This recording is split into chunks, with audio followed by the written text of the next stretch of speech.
hands. Ian? Thanks, Joel.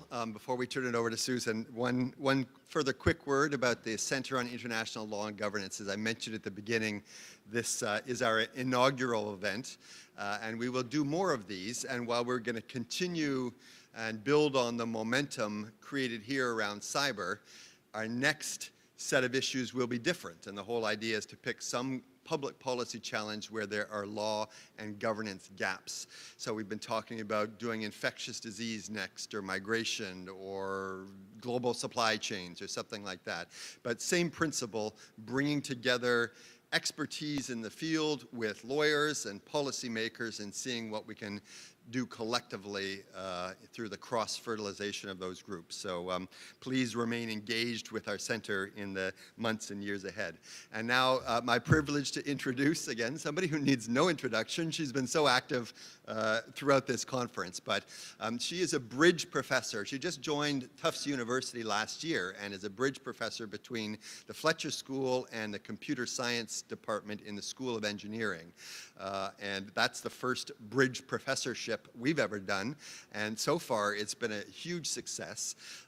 Susan Landau is an extremely influential scholar and practitioner, and truly a bridge between the technical world and the policy world and the legal world. We were talking about this before, and I don't think anybody combines those three things in quite the way that Professor Landau does.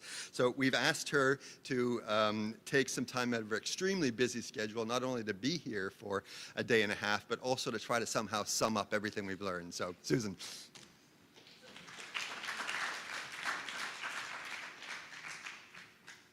So summing up is, of course, impossible because there are too many different pieces to sum up, but I'll try. So first of all, I want to say thanks to Ian and Joel for pulling this together. I accepted the position in something like February or March, and Kevin Dunn, who was vice provost, wrote and said almost immediately, he said, by the way, Fletcher is planning a conference in cybersecurity governance. How do you feel? And I said, oh, that's great. And in April, before I visited the computer science department, or before I saw Fletcher, I went out to lunch with Joel and Ian. And we talked some. We came up with the idea of what we no, this is not, that's what's doing it. Came up with an idea of where the conference might go, and they really ran with it, along with Arun and Lucia, of course.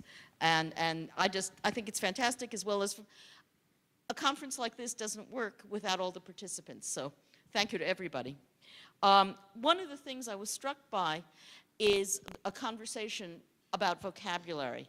And sitting earlier in the day today, somebody said, you know, it's hard because everybody has different vocabularies. And I said, no, it's hard because everybody has the same vocabulary and the words mean different things.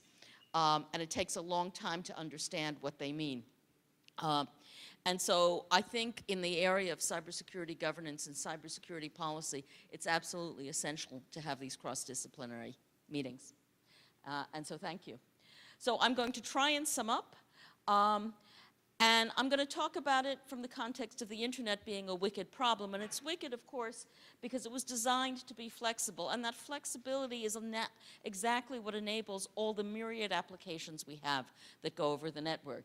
And it was not designed to identify, and there are lots of different reasons for this. Originally, the reason was because it was a network for sharing scientific information and everybody trusted one another, but there are actually good social and political reasons for not doing the identification. That is, not doing the identification most of the time. So as a result, of course, on the internet, nobody knows you're a dog. That turns out not to be exactly true. Often, companies like Facebook or Google can figure out not only that you're a dog, but what breed of dog you are, how old you are, and when you got your shots. But if I talk about, for example, two different situations, one is the Recording Industry Association of America.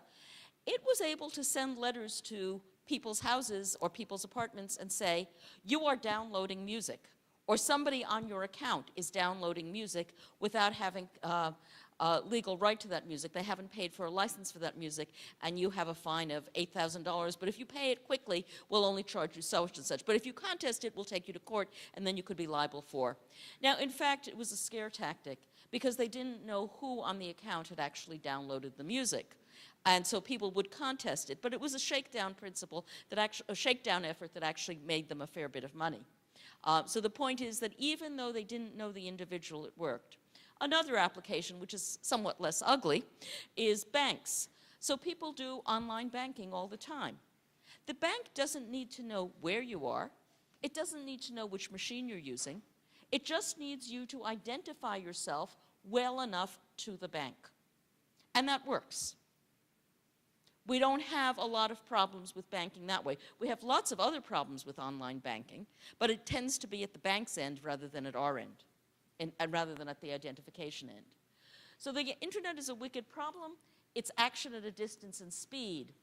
And so one place to think about it in terms of law is way back in 2001, we got the Cybercrime Treaty, and we agreed with many different countries about what things were crimes that countries could, you know, it was a crime in one country, but it was committed by somebody somewhere else, and how that person would be sent over to the other country, and how the person would be sent under what circumstances were MLATs, Mutual Legal Assistance Treaties. The problem with MLATs is they work very slowly. I'm told by law enforcement that in circumstances where it's necessary, a kidnapping, for example, often things work extremely quickly. They go outside the MLATs, that is, the police in one country call the police in another country, the police in the other country get in touch with Microsoft, Google, and so on, and things work extremely quickly.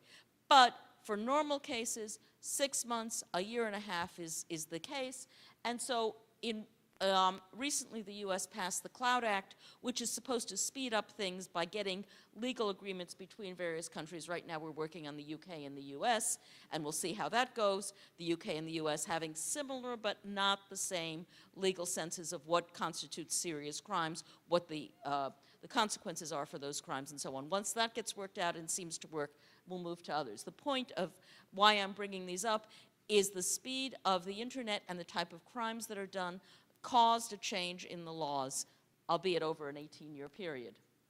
But when I talk about speed, I also want to point out to something to all of you. We tend to think of technology being the same now as same 15, 20 years ago as it is now. It's not true. 1995. So some people sitting in this room were not born in 1990. Well, no, that's not true. Yes, it is true. Some people were not born in 1995. At that point, we got the commercial internet. That changed the internet tremendously. In 2006, we got the internet in your pocket. What I mean by that is, 2006, Apple introduced the iPhone. What was the app that drove iPhone use? Facebook. Facebook became public, maybe I have this the wrong way around. 2006, Facebook became public for everybody. 2007, the introduction of the iPhone. Facebook drove iPhone adoption. People liked the idea of being connected past being able to call on a phone. So we had cell phones before the iPhone, but once you got smartphones and you had apps like Facebook, people wanted smartphones. By 2020, billions of devices. So if you think about the world in 2006 or 2005, people are not carrying the internet in their pocket. 2012, everybody in advanced technological nations, whether you're talking Korea, Japan, the United States, Germany, are carrying smartphones. 2020, of course, billions of devices measuring us everywhere, like when we're exercising at a secret army base and not thinking about it.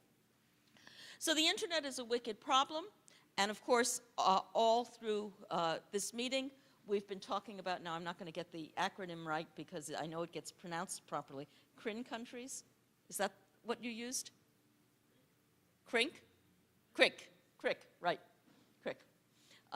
Right, because somehow you call North Korea CRINC, got it, CRINC, got it. Okay, it's a wicked problem. So what role does law have? So we heard a whole bunch of talks today, and I'm not in a final summing up talk going to give anywhere near the nuance that these talks gave, but I'll quickly point out points from them. The IoT talk, the initial talk by the Scots, we got to the point of government controls aren't going to work, but polycentric controls might. And polycentric controls can come in many different ways. We can see polycentric controls sometimes by organizations that say, hey, we can't have these Internet of Things devices in our place without a different kind of security on them. Sometimes it can come from government regulation that they don't belong in certain kinds of critical infrastructure. So polycentric controls is the argument that was given by the Scots. Export control, how about verifying end users? Well, as I mentioned, or as I asked during the talk, you have to think about not only the things you're creating by that protection, but what new threats do you introduce? And is this worth going that way? Vulnerability disclosure, better sharing, but we really need much more cooperation, and it was agreed at many levels. Of course, we also want better disclosure of vulnerabilities process. How can you be public about what you'd figured out? So there was the discussion of agency and International Court of Justice. I want to point out that the slow speed that cases go through the IGC may be what we in computer science call a feature, not a bug. So for this, I want to tell you a story about what happened with the North Korea attack on Sony. When the FBI came out with a statement that North Korea had been the attacker, there were a lot in the security community said, yeah, I don't believe that. And there were a number of blog posts. That was December 2015. January 2014, I've got my, somebody, whatever year it is. Let's say December. Then Obama said it, at which point I was sure that it was correct. I had not blogged otherwise, but I was sure that Obama would not come out. I actually doubted that the FBI would come out with that statement without serious proof. In January, Der Spiegel had up on its webpage a document from the Snowden disclosures. This particular document was a piece of email between NSAers saying, does anybody know about third-party hacking into systems? And the response was, yeah, once we caught a ride on South Korea going into the North Korean systems, then we figured out a way to get in ourselves. So I guess you could even call it, they said, fifth party, because I don't know how they hooked onto South Korea. At which point, all the computer security people who were complaining that there'd been no proof and they didn't believe the FBI on North Korea fell silent. What's interesting about that, of course, is that it's a Snowden disclosure that the US government hadn't wanted, and then, of course, it proved the US government's case. What I really want to point out here in the business of slow speed of case may be a feature, not a bug. If a case takes a number of years to get to the court, to get through the court, then by the time the evidence is revealed that enables the proof of attribution, that may be fine for the accuser. Usually the accuser does not want to release that information of how they're in the other country's systems, how they know. But in this case, the slowness may be a feature. And of course, there is value. There may be value to the attribution, even though it comes many years later. The analysis of strategic value of naming but not shaming, I think is much, I find it charming, but I also think it's much more than charming. I think it has actually serious implications and quite useful ones.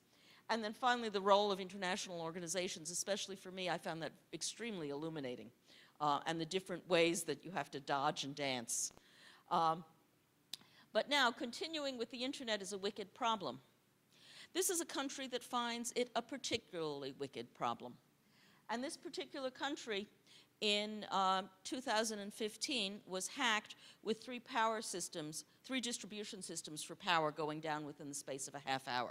What was significant about it is I had heard from the power grid people often, yeah, you can take down a power grid, but taking down the whole US power grid or the whole East Coast power grid, you'd have to hit all these distribution centers at once. It's really hard, it's impossible. Nobody could ever do it, don't worry about it.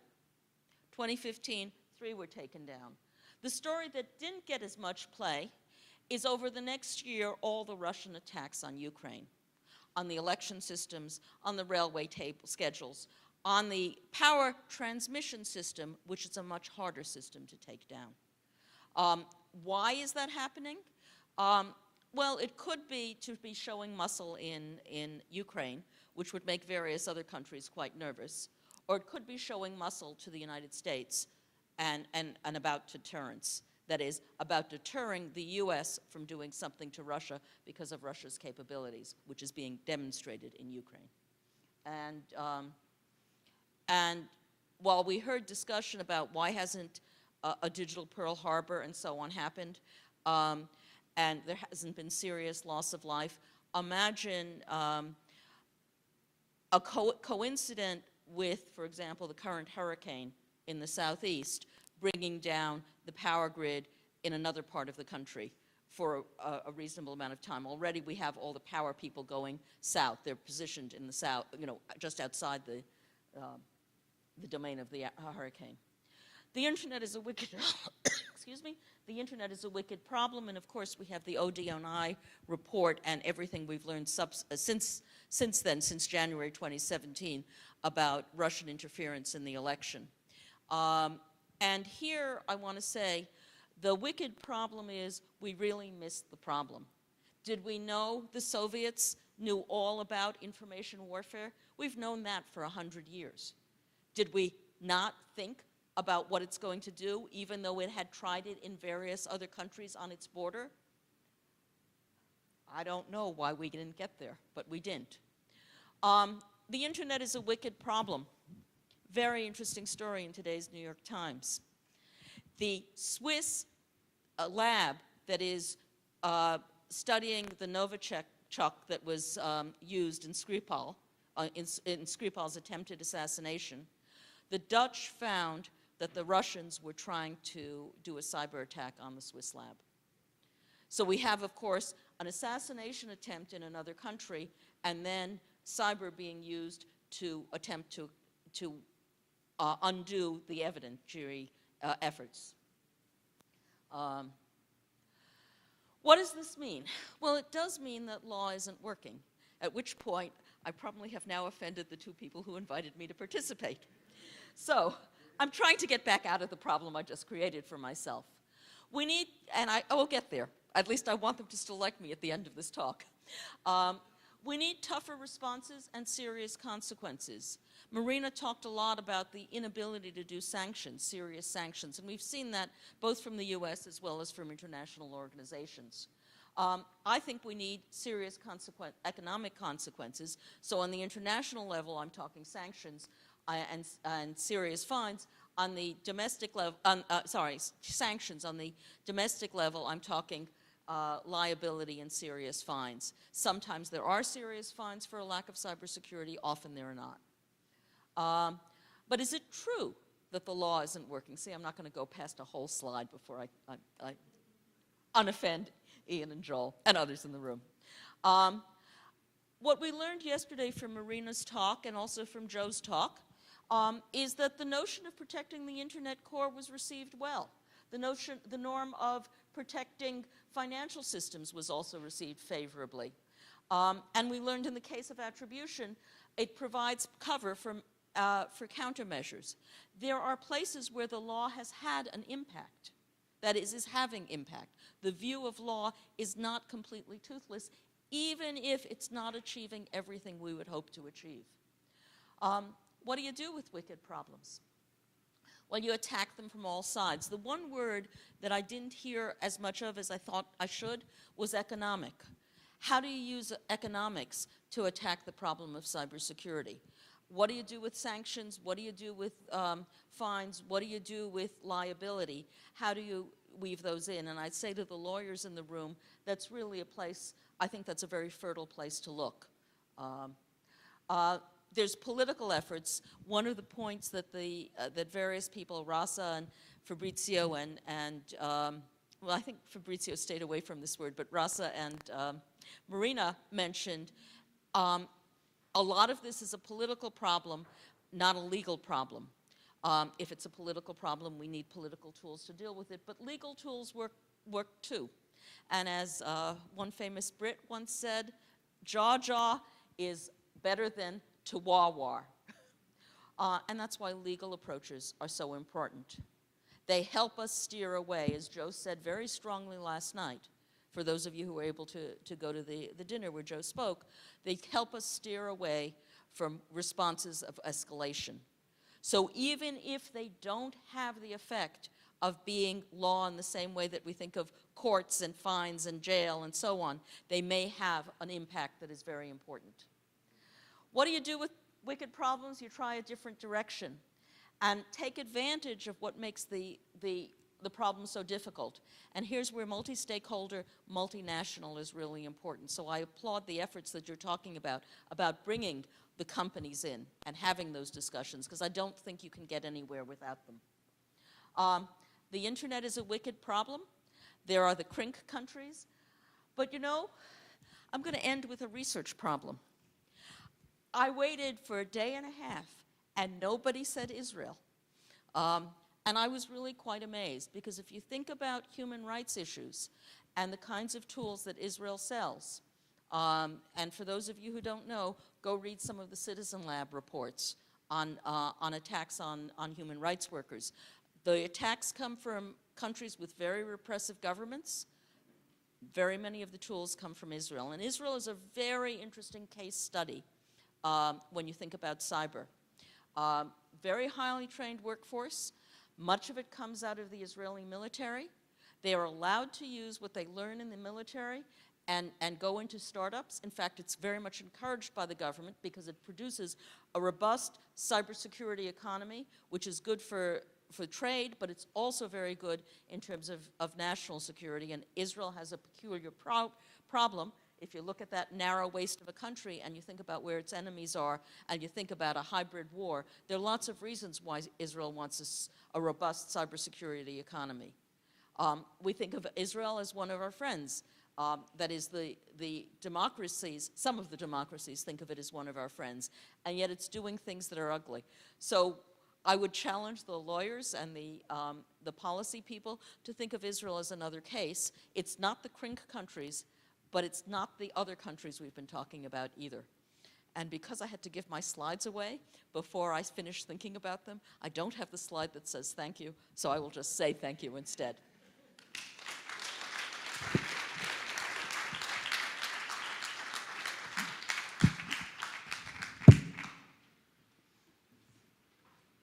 I want to make sure Susan gets the last word, so thank you.